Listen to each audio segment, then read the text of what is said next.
What up? What's going on? Not too much. I got my family visiting from out of town this week. And do you have a love-hate for that kind of thing? Or what? What's that like? Just made me realize how, like, in my life in Vancouver I am, you know? What do you mean? Like, immersed in it. And, I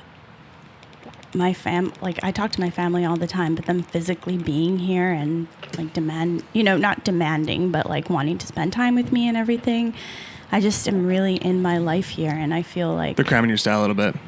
Well, I feel like I'm behind and I've put a lot of things on hold, you know, because they're just not worked into my routine of living out here, right? You know, and it's definitely made me reflect on, like, definitely built a life over here, you know. It's crazy, right? It's crazy when they come and visit for just even a little bit. You're like, oh, that's why like even like when friends come to visit me from like Edmonton or whatever. Yeah. And they come here, I'm just like, oh, I kind of go in like this weird panic mode, right? Because it's just so weird, man. Yeah. You know, it's such a weird thing. Yeah. And when you're living lives like ours, it's not like we have a 9 to 5 and then after 5 p.m. we're like good to just hang out for the rest of the day. Yeah, like we have like stuff spread out throughout the day. Yeah, you know what I mean? Like it already takes a lot from me to stay on top of everything, right? Know, a lot of organization. Yeah. And it's like, let's go to the comedy store and have a couple drinks. And next thing you know, you're fucking 10 years behind. Yeah. You know? And next thing you know, you just got like your friends are like booking stuff and you're like, fuck. Yeah. Damn it. Yeah, totally. Yeah. Totally. My agent's away right now on vacation and I haven't... So, I mean, it works out because I haven't had any auditions since they've been here. Oh, sweet. But yeah, it's been good. It's kind of fun being a tourist around the city a little bit, too. Yeah. Yeah. It's an easy city to show off, too. Vancouver's beautiful. Oh, yeah. Easy peasy. Oh, yeah. We went to go see Toy Story 4 last night. What? Really? Yeah. How was it? It was really good, actually. Really? Yeah. Dude, that movie for me back in the day was like a childhood, like just huge, man. Mine, too. Really? Oh, yeah. Did you have a Woody doll? My brother had a Woody doll. Okay. Yeah. Dude, I had a Woody doll and it was my dad scared me with it. Like he would just like always scare me with it. And once I woke up in the middle of the night and the Woody hand was just sticking out underneath the bed. Oh my God. It was so like he would always try to scare me. Like he wanted to make you think it was alive, like totally. in the movie. Yeah, so he made me throw it out. What? No, sorry, I made them throw it out for me and I made him like I watched him do it. Yeah. Yeah, it was just you thought it was like some kind of possessed doll or something. Man, definitely. Like, it scared the shit out of me for so long. That's him, so funny. or Woody and the Joker. Or not Joker, Woody and The Mask. Jim Carrey, The Mask? That scared me, too. The Mask kind of scared. I liked it when I was little, but it did kind of scare me, too. Oh, yeah. It scared the shit out of me. Yeah. That's so crazy. When you said the Woody doll thing, it reminds me of my mom. I guess she really liked porcelain dolls growing up. She liked them? Yeah. And when I was little, I think she was trying, you know... She didn't have them when she was little, so she was buying them for me, even though I didn't care for them / found them extremely creepy. She put a shelf in my room, and they were like standing there, and I remember at night just being like, Really? Yeah. That's fucking sketchy, Don't you find them kind of creepy? Oh, and yeah. like the old Victorian dresses? Dude, that's what I'm saying. She actually liked them? Yeah. Do you think she's a bit of a psycho? Like that? Yeah. Is your mom insane? Yeah, I know. A lot. That no, but yeah, man, dolls and like little like I don't know, like just like little ornaments that are like people, like it just kind of fucking freaks me out. Like even those gnome things that people have on their lawns, like that's just like I don't know, that kind of sketches me out. Yeah. Have you ever heard of something called the uncanny valley? If things look too close to reality, it creeps you out a little bit.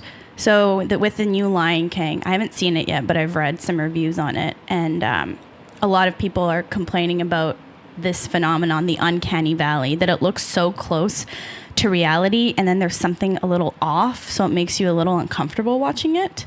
Really? Do you remember Tintin, that movie that came out like a long time ago, No. and it used that? No? No. Well, they used, it was so close to reality that a lot of people found it creepy to watch. Or uncanny valley also relates to robots who look too human. Right. You know what I mean? So it's almost better for them to look a little cartoonish or like there's so in the uncanny valley, there's like a point where it either needs to look exactly like it needs to look exactly like a human, or it needs to look a little cartoonish. And if it's kind of in that in-between area where it's really close but there's something off, people just feel uncomfortable watching it. Right. That's so, yeah, I actually know exactly what you mean. Yeah, you do? Well, I don't know in terms of like that kind of stuff, but like it's more so when I watch a movie that's like super clear now. Like, you know, movies, like, you know, there's some movies like on like Netflix that are like super, super clear, like crazy definition. Yeah. I almost don't like that. It almost like takes the story away from me. Like, I want to know I'm watching a movie still at the end of the day. Yeah, totally. And I also feel like I don't need to see like everyone's zits and blemishes. Like, not that that's a bad thing. I'm just saying, like, you know what I mean? Like, just I like relax. movies to be a little bit more stylized too. Yeah. That's what you're watching, a heightened reality. Yeah, exactly. You know? It's not real. Just totally. Yeah, exactly. Yeah. Have you seen the new Lion King? No, I'm behind on movies right now. I gotta catch up. I need to watch too. Lion King, Toy Story 4, Aladdin, and ready for this? Once Upon a Time in Hollywood. Yeah. Fuck yeah. Hell yeah. Dude, I was watching interviews of that movie yesterday. Like, just you like doing that, hey? Watching interviews a lot? Oh, I like cool. watching interviews. It's so crazy. I think I like watching interviews. I think more than I actually like the movie. It's weird. Sometimes I like reading about. I mean, I've actually read a lot on the Lion King, and I haven't seen the movie yet. Really? Yeah. Yeah, so there you go. Yeah. Kind of something similar. But like, I like to see, like, because Tarantino is such a wild person. Like, you've seen interviews of him, right? Like, he laughs at his own jokes. He's such a funny guy. But he's a genius. And it's just nice to kind of like see how he's so I love people that are passionate about shit. I think that's what it is. And just when you can see someone how passionate about how they made the movie and just how they made it happen and stuff and all this kind of fun stuff. It's just, I don't know, it's kind of cool to see. Yeah. You know what I mean? Yeah. It's kind of like an energy that you kind of get from it, I think. Totally. I even before I was an actress in Edmonton, I would watch those like Hollywood roundtables, and I remember as a kid, every DVD extra, I would watch all of them. I love behind the scenes stuff too in interviews. Yeah. Like nerding out about movies. Yeah, a little bit, right? Yeah. Yeah. I remember when I used to watch a show, it's called One Tree Hill. You ever heard of it? I've heard of it, but I never watched it. Oh man, One Tree Hill is such a good show. I remember when there was no like Netflix at the time when it came out. It was like just I got the DVDs. I got like 6 seasons of it. I remember that. Like, some girl gave me 6 seasons of it. She's like, you need to watch the show. It's amazing. I was like, yeah, whatever. And I kind of watched it for a little bit at first, to be honest. Yeah. Yeah. But I got into it. Yeah. And as I was watching it and stuff, I was like, fuck, this is awesome, man. This is really cool. And then there was like on the CDs themselves, there's the behind the scenes, like the bloopers of their takes and stuff. Yeah. And I was like, dude, this is fucking that show got me wanting to be into acting. Yeah, definitely. That's cool. Yeah. That's really cool. I remember having the OC on DVD. Oh yeah, same thing. Yeah, right. The complete season. Yeah. Third season. Yeah. And you're like missing one disc. You're like, what the fuck? Welcome to the OC, bitch. Yeah. Yeah, totally. That was a good show too. Yeah. Oh man, that made me want to move to California so bad. Me too. I was like, oh my god, this is crazy. You know what they're rebooting apparently? Gossip Girl. With like new characters. Like, Gossip Girl. What's that? Is that a... You never saw that? Oh yeah, Gossip Girl. Yeah. Blake Lively. You're talking about? That show? Yeah. But it's gonna be whole different characters. I'm like, what's the point? Just make a new show. I know, but nostalgia, man. Nostalgia. That's the generation we're living in right now. Yeah. See, that's why I have so much respect for like movies like Tarantino's doing. Original stuff, man. Yeah. Just all original fucking movies, and it's so good. It's so nice to see that, because we live in the land of reboots and sequels, right? Yeah, like Once Upon a Time in Hollywood will be eventually it'll be redone again. You think so? Yeah, and I'll be in it, bitch.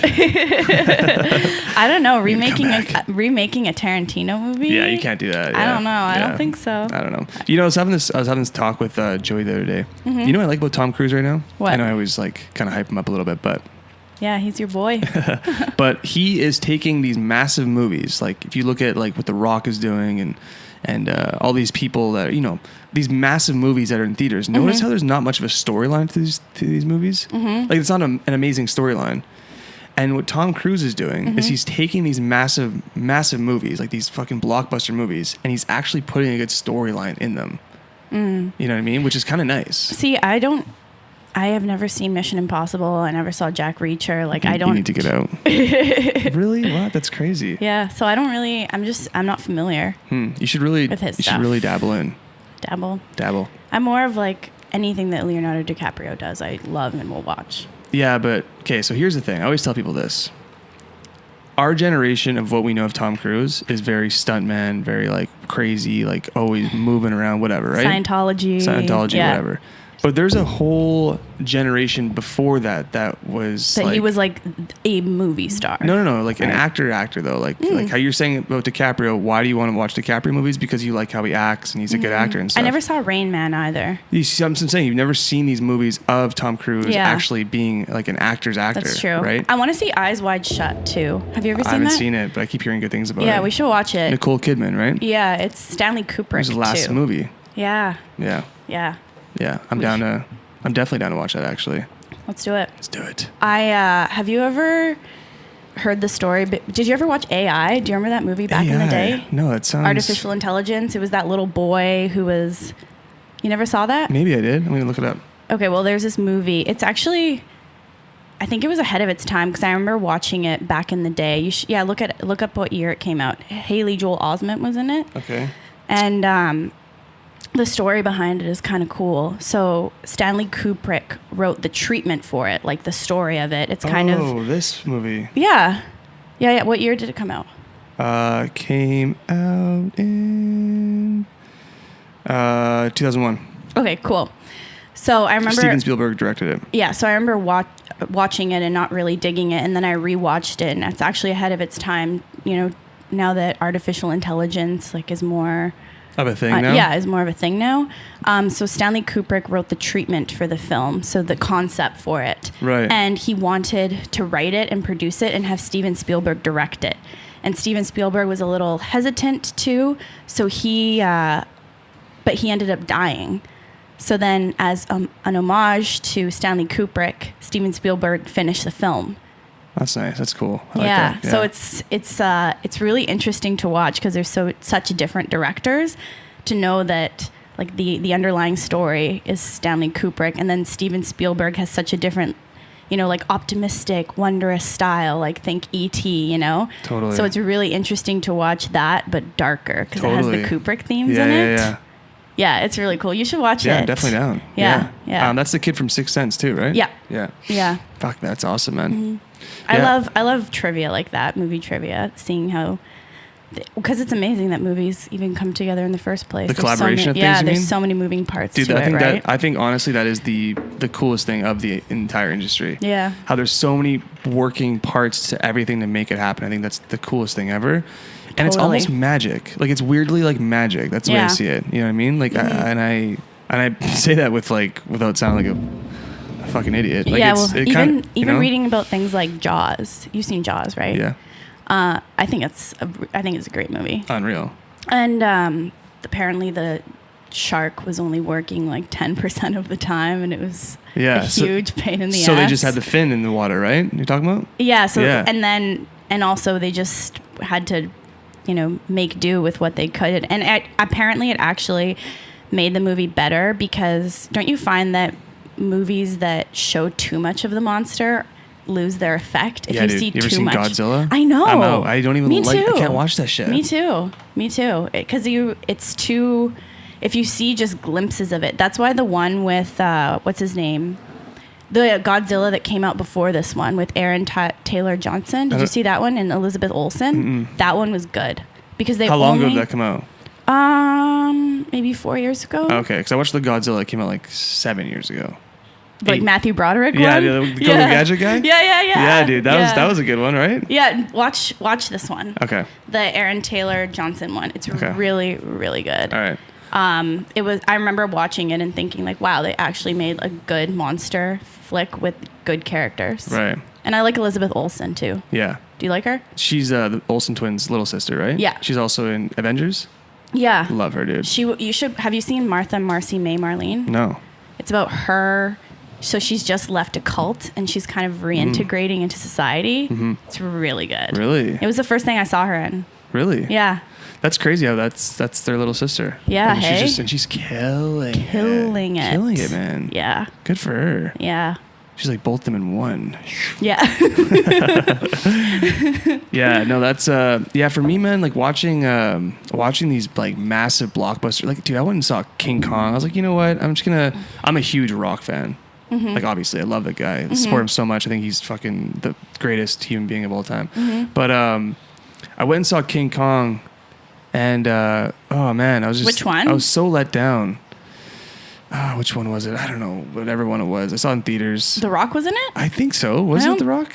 I don't think so. The monkey. He had like some monkey or Godzilla or whatever it was. It was some crazy monstrous movie, and he was in it. And I was just so disappointed. Mm-hmm. Oh yeah, the King Kong is with Samuel L. Jackson. Yeah, that one. Yeah, that one was such a letdown, man. Yeah, such a letdown. Yeah, it was. Yeah, it was. Here's my theory on this.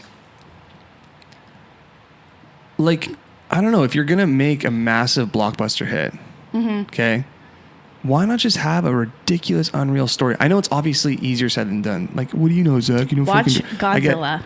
Yeah, all right, I'm gonna watch it. You actually get that with it. And I thought Pacific Rim, the first one, did you see that one? With Charlie Hunnam? Yeah. I thought that one was pretty good, actually. Yeah. I thought the characters were good in that one. Yeah, again, though, it's just, I don't know. It's better than... Maybe I'm just not into those kind of movies. I like them when they're done well. Like, dude, you know what I like? Like Goodfellas, Wolf of Wall Street, Godfather. Like, you know what I mean? Like that kind of shit. I haven't seen Goodfellas or The Godfather. Goodfellas is so good. Yeah? Yeah, man. But I love Wolf of Wall Street. That's Martin Scorsese's greatest movie, for sure. Really? Oh, yeah. I think so.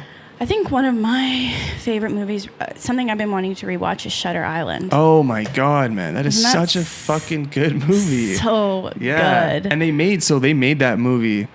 So basically they wanted to make Wolf of Wall Street, Martin Scorsese and DiCaprio. Yeah. And they kind of were holding off a little bit on it because they couldn't get the funds or something like that. Whatever. Something was going haywire. And they were like, okay, well, let's just shoot this movie instead. And that was Shutter Island. Yeah. Oh, that's so cool. I love that movie. Michelle Williams is so good in that too. That's so good, man. Yeah. She's great. I like stylized movies like that, you know, and there is a mood throughout the whole movie. A mood. I like a tone being set. Yeah, definitely. Inception or Shutter Island? Ooh, I'm the biggest Christopher Nolan fan, so I'm going to go Inception. And plus, Inception is such a fucking good movie, man. I like Shutter Island better. Really? Mm-hmm. Wow, crazy. I liked Inception. Yeah. I've only seen it once, actually. Maybe I need to rewatch it. Oh my God. You've only seen it once? That's there's no way you got it the first time. Yeah. You got it all first time? I kind of did. I don't know. I should rewatch it, but I really like Shutter Island, though. Yeah. You can't really compare the two because, like, one is kind of a horror-ish kind of film and the other one is just like a fucking mind fuck. Yeah. Like, what? Yeah, I never thought of it that way. Yeah. It's crazy, man. Yeah. Christopher Nolan is, like, a genius, though. I realized that, like, he's a genius. Mm-hmm. Like, I remember I think it was him and his brother I was reading before they shot Interstellar. They took, like, a 4-year course on time. What? And how time works. Yeah. Really? Yeah, dude. Wow. So much effort goes into those movies. It is insane. Wow. Yeah. I know. I was pretty mind blown, too. The only thing about Interstellar was I thought he should have died in the end or something. I don't know. I didn't love the ending. What's the ending again? How did he meets up with his daughter again, and they have that moment, and then he lives on. But I didn't really... And then it turned out that it was them helping themselves the entire time. I wanted it to be aliens or something like that. Something kind of cool. I don't know. I didn't love the ending. And then he went to a new planet, right, to start fresh. Yeah. Yeah, I mean, I don't know. What don't you like about it, though? It's about time, right? So it makes sense that he saw his daughter and she was like almost like whatever, she's passing away. So because that's time, and then he goes to a new planet to start basically over again, right? Yeah. I don't know. Maybe I need to rewatch it again. I like it when... Dude, the soundtrack in that movie is the soundtrack is ridiculous. I felt like the moment between him and his daughter reuniting wasn't as necessary. What do you mean? I don't like it when things are tied... It's a father and daughter I know, but story. I don't like it when things are tied up neatly in a bow like that. You know what I mean? Yeah. Crazy, man. I like things to be a little bit more open-ended. How about the soundtrack? Honestly, when I listen to some of the songs on the soundtrack, I just go like, I'm just like, yes. Yeah, me too. You can, especially if you've smoked a little and are listening to it, you just lay there like, oh my God. Like, just, it's so good. Just like no, I don't want to go. Okay, now you're making me want to. Now you're making me want to rewatch it. It's a fucking good movie. So good. But yeah, Interstellar is one of the greatest movies I've ever seen in theaters. To be honest. Really? I remember. Actually, I saw it at the IMAX. Me too. That was so. In Edmonton? No, in Victoria. Oh, yeah. I saw it in IMAX in Edmonton, and I went with a couple buddies, and I First of all, I just love going to the movie theaters with people. It's such a good fucking me too. time. But Do you ever go by yourself? I've done it once, and to be honest with you, I did it because like everyone's like, you don't go to the theaters by yourself. I was like, not really. I don't go. I've never been, and people have said that to me too, and I'm like, I'd rather just watch it by myself, like comfortable at 100%. Home. I tried it once, got super stoned. I was in the theaters, and there was like people next to me, and they were like chatting and having fun. And I was just kind of like looking over. I was like, oh, that looks kind of fun. Mm-hmm. Like I already missed it instantly. Yeah. I was like, this is just not the same. Yeah.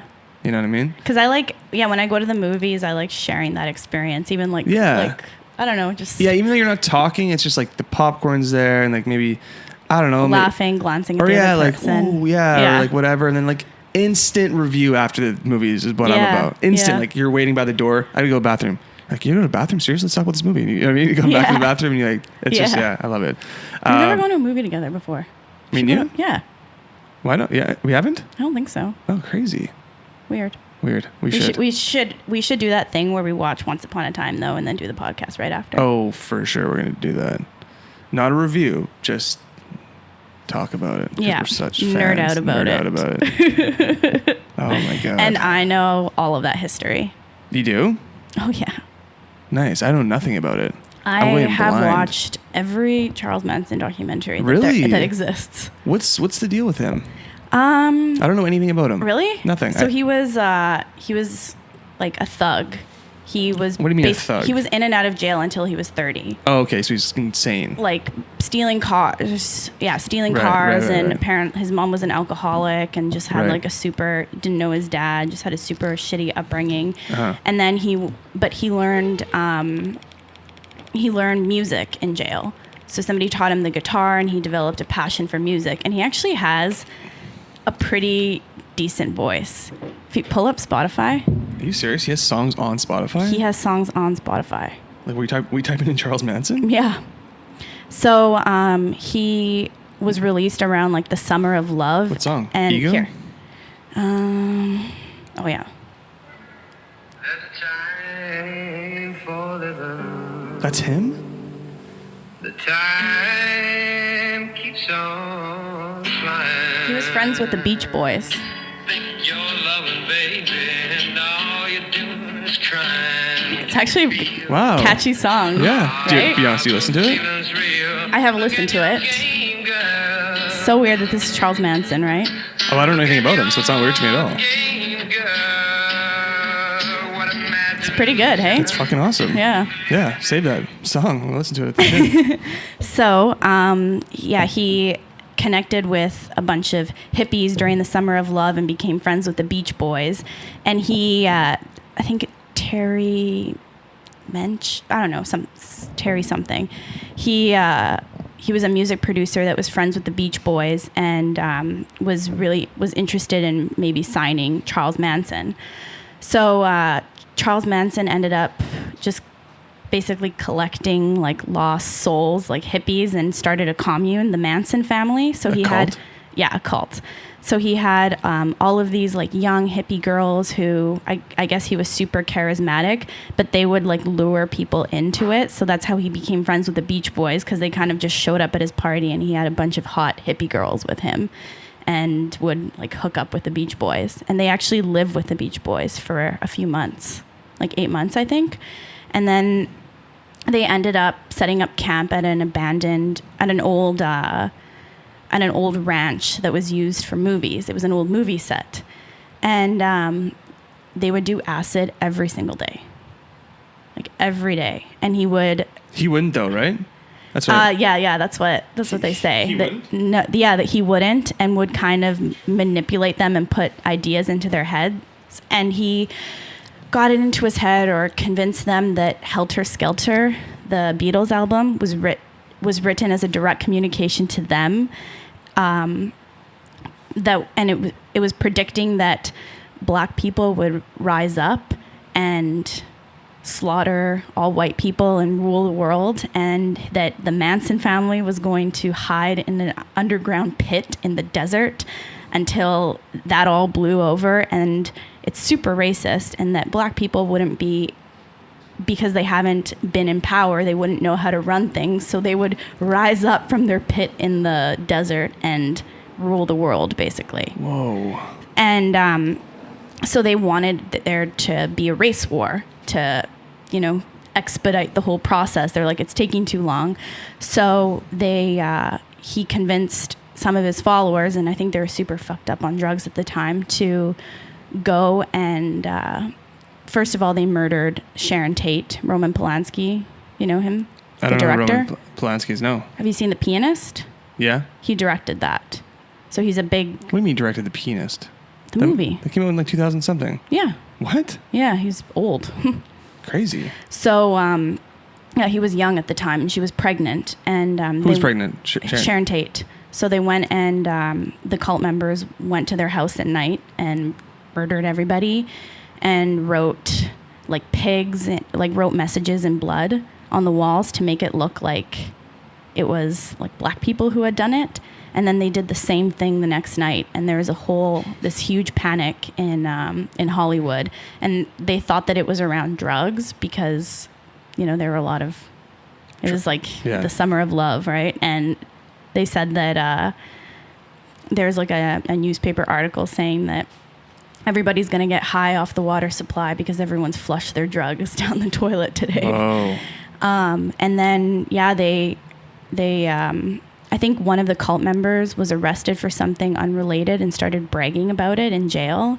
And that's how they ended up getting caught. And then the whole trial was super messed up. Like, he was controlling the girls throughout the trial. At one point, they shaved their heads. At one point, they carved an X in their forehead. And they did it? Yeah, would like sing in court. And like, it was crazy. How many people are we talking about? How many people in the cult? Yeah. I don't know, maybe like 30 people. Okay. Yeah. Crazy though. That's still insane. Maybe bigger than that, actually. Wow. I don't know. Okay, so he murdered one person. Or sorry, he didn't murder anyone. He didn't murder anyone. He got people to murder people. He got people to murder people, yeah. And how many are we talking? 4 people one night, 4 or 5. No, 5, I think. And we're talking about big celebrities though. Yeah. And then the next night, 2 people. Celebrities as well? No, they were just a family. Wow, crazy. And remember how I told you that he was trying to get that producer to sign him? Yeah. So Sharon Tate was actually living in the house that he used to live in. So they were thinking that he was actually trying to go after this record producer because he was kind of waffling on whether he was going to sign him or not. Right. Yeah. Wild, dude. Yeah. And then he was also friends with actors at the time. Like, I think Jack Nicholson had met him. Like, it's all really intertwined and crazy. Whoa. Yeah. So how old is Charles Manson? Is he still alive? No, he died a couple years ago. Okay. Yeah. And how long was he in prison for? Or long time since. So like that all happened. So how did he get caught? Because that girl was bragging in jail. So a cult member was arrested for an unrelated charge, and she bragged to another inmate in jail who told on her. Whoa, that's how he got fucked up? Yeah. Damn. And so and then after that happened, he was in prison for a long time, obviously. For his whole life. Yeah. In jail, was he like I've seen videos of him like in court. He's just like crazy. Yeah, and he was like that all his life. That's crazy, man. Yeah. Whew. Yeah, I'm excited for this movie now. Yeah. So crazy. I read the book Helter Skelter. What's that? It's the book written by I think it's the prosecution attorney. Okay. And yeah, I've seen like every documentary on it. How come though? Why is he's just so in like I just find the psychology, I just find the psychology of cults to be really interesting, and like how, I don't know, people can be taken in by that. And even just to hear the Manson family members being interviewed afterwards and saying how they were in this fog, and that, they did things that were totally contrary to, I don't know, like they wouldn't have done any of that before the brainwashing that he put them through, Right. And the youngest murderess was 19. Damn. And her life is just fucked. 19 done. Probably still in prison right now. Yeah. That's so sad if you think about it. Yeah. Imagine your whole life behind bars. I know. Oh. Imagine being wrongly accused though.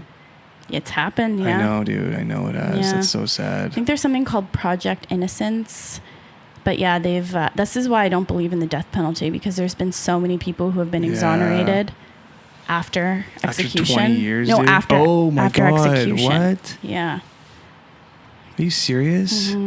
Shut the fuck up. That's why no matter like how shitty an individual is, I don't believe in that. So you're telling me people have been killed? Yeah. And then they're like, oh, he wasn't.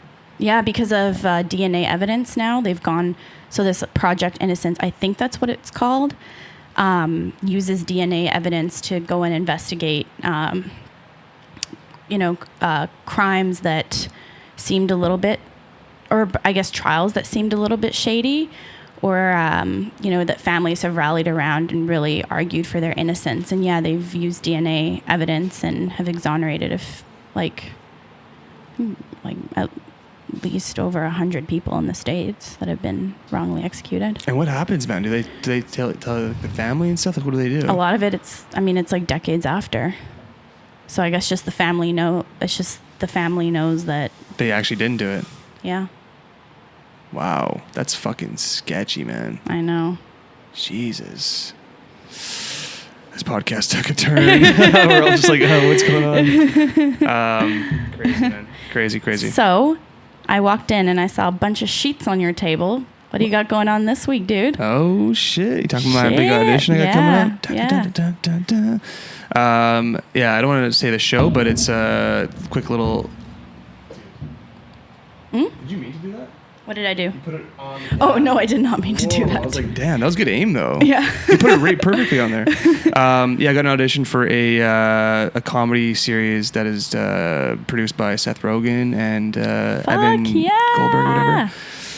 Hell yeah, dude. Yeah, man. Yeah. It's fucking sweet. So I'm going to work on that all weekend, I think. Yeah. Going to prep for that all weekend. It's a big audition. Hell yeah. Dude, I get when I get these big auditions, I get like I work really good under pressure. Mm-hmm.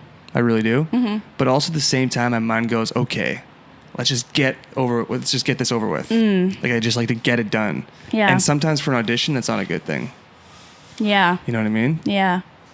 So it's like you have excitement plus anxiety, so you just kind of want. Yeah, it's like excitement, anxiety. It's like, come on, let's just do it. Let's just fucking get this going. Yeah, it's crazy. So I don't know. I got to work on this thing all weekend and find a coach, and it's just a whole ordeal. But the sweet thing is, I have till Monday, so it's kind of like Yeah, that's awesome. How many pages of dialogue do you have? It's like 5 or 6 pages. Dope. Yeah, man. That's awesome. We're moving up in the world. Yeah. How about you? What's going on? Not a whole lot. No? Do you feel okay with that? Well, my family's visiting this week, so I'm good with that. You're okay with just chilling? Yeah. And since we did the last podcast, I got a new job, and it's just going to work so perfectly with acting. So I feel like a huge weight lifted off my shoulders. Really? Yeah. Nice. Yeah, huge weight. I'm jealous of that. That's actually sick. I am going to have to take a month and a half to 2 months off of auditioning. What? Why? Why would you ever do that? Well, because I'm going to be training. For what? My nursing job. Oh, okay. Yeah. So you gotta take a month off? Yeah. But it's long-term thinking. Because once I have that set up in my life. Good to go. Then I'm good to go, right? Then I will never have a conflict ever again. What's the training you got to do, though? I mean, you fucking went to school for like 90 years. What more training do you got to go through? Well, I mean, it's a whole new hospital. I need to, there's a lot. Right. It's a new province. There's different protocol. They just do things differently out here. And I'm also not doing exactly the same thing I did before. Mm-hmm. I did labor and delivery, but I didn't want to do that again because it's really, really hard on your body. And I fucked up my back doing it. And what it's do you mean, also, you're carrying all the babies? Not even that. Just like a woman needs an emergency C-section, and there's a lot of overweight people, and you're transferring them to the stretcher, and you need to go now. Whoa! And you're like a little fuck thing. up your back. Yeah. You're like 90 pounds. So yeah, I hurt myself a lot. Wow, doing that. really? Yeah, I'd go home like so sore, and it's not even worth it. And I'd even a woman is pushing for 3 hours, and you're like holding up her leg, and women gain quite a bit of weight during pregnancy, and yeah, it's just too hard on my body. Were you ever like, the bigger they are, you're just kind of like, be honest, were you ever just like, I'm not going hard on this one. This is a big unit. Well, it's 1-to-1 patient care, so I would just have my one patient for the shift. Okay, so cool. I had to step up. Yeah, step it up. But yeah, I'm doing care for mothers and babies like after delivery. Crazy. So it'll be a little bit more chill. Yeah. But it's also I'm also going to be working on a ward for moms with like substance abuse issues. So I'm Sweet, going to be man. dealing with like babies in withdrawal and shit like Sweet. that. Sounds Yeah. rewarding. Sorry about the phone going off. I don't know whose phone is that. Is that yours? I don't think so. I think I put mine on silent. Hey, turn your phone off, you fucking loser. Is it mine? I don't know. Thanks. But yeah, I think doing anything fulfilling during this whole thing is the only way to go. You know what I Yeah. mean? I think finding a fulfilling job is just the move. Yeah. You know what I mean? Because it kind of keeps you're like this. You're like, I don't want to do this. Like, I want to do acting, obviously. But you know what? That's not happening right now. So at least I'm helping, blah, At blah, least blah, I'm blah. doing some At least good. at least I'm doing some Yeah, good in the totally. world, right? And I'm sure you feel that with personal training. Oh, yeah, having that's something rewarding. Oh, that's 100% why I Yeah. do it. There's Yeah. no other reason why. I mean, bartending, I'm sure you can make more money bartending. I have come to a realization with that. Like, especially if you're bartending like 4 or 5 times a week, nighttime kind of shift. Dude, you clean house. I just don't want that lifestyle. I'm not about it either, man. No. Props to people that do, Yeah, totally. but I'm not about it, man. Totally. I can't do it. Totally. Late nights, doing your cash out. You're dealing with some fucking crazy people and stuff. I was thinking you were more talking about bartending, like working at a club or something. I wouldn't. I was talking about the whole thing, I think, I think serving, I served for the first 2 years when I was here, and it was, I don't know, man, there was no fulfillment for me. There was nothing, I wasn't getting anything out of it. Yeah. You know what I mean? Yeah, I can see both sides, because on one hand, sometimes it is a little, I don't know. I think because I'm not invested in my job right now, I'm doing travel medicine, I'm just giving people immunizations all day, that some of the stress and bullshit that comes with that, it's kind of hard to swallow because I don't really feel like I'm making a difference. And some people would argue that having another like career could interfere with it. But to me, it makes it so I have less anxiety when I go into an audition because I don't need it to Pay the bills. Pay the bills. Yeah. You know? Yeah. And, having a little bit of that hustle is really good. Yeah. But I think that just personally for me, and also I don't want to throw away all of that training that I did. I spent 6 years training to do this. Yeah, man, that's crazy. And the best case scenario for me would be to like bring those things together and have a really well-paying job that lets me do what I want, what I love. Mm-hmm. A fulfilling job that lets you do what you love. Exactly. Yeah, totally. That is the move. Yeah. Because that's something you can do long term. It's all about long term here. Yeah. Here at the Upcoming Podcast, we talk about long term stuff, right? Yeah. Cool. Well, let's wrap this son of a gun up. Yeah, we can't be. I feel like we had a little bit of a delay on this episode. Yep. But it's all good. It's summertime. Yeah. The sun is now rising up. It's been nice for the last couple weeks. Okay. Yeah. So it's kind of sweet. We've had some good beach Dude, days. isn't it crazy when the sun's out though? Like in this city, everyone's like a different person. Totally. Everyone's like moods change. Everything's flipped. Everyone's smiling. Yeah. It's fucking crazy, right? Feels like LA right now, hey? It does, yeah, 100%. Yeah. When it's nice in the city, man. I mean, when it's nice anywhere, I guess that's the thing. But the thing about this city is it's so gloomy all the time that you're just kind of like, everyone's like, as soon as it's gloomy, everyone's like, fuck you. Yeah. You know what I mean? And as soon as it's like sunny out, everyone's just. And it's also a beautiful pumped. city. So when it's sunny and nice dude. here, you see it, man. You see it. You're like, oh, the water's glistening and the flowers are blooming and the bees are singing. All right, guys. Thanks so much for listening. Thanks, guys. We'll see you guys next week. And don't forget to follow us on Instagram at Lana_Graham. And my name. I'll see you guys next week. Bye-bye. Bye-bye.